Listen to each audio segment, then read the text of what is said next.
A lot of the cannabis conversation is pretty unclear. The industry's not got the most stringent regulations and isn't quite the most reliable yet. It's very much in its infancy. So the production of the products, the standardization of the products, the dosing, none of the typical clinical guidelines yet exist for cannabis products. Doctors can prescribe them, but in terms of medical research and science, we have very little understanding of how those cannabis products will affect the body.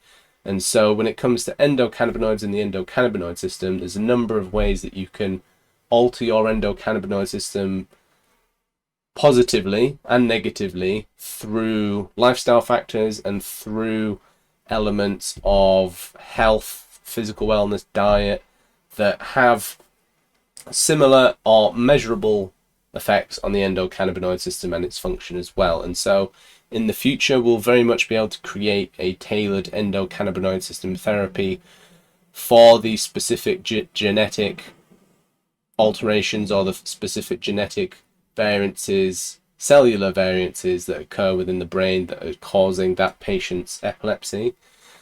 We will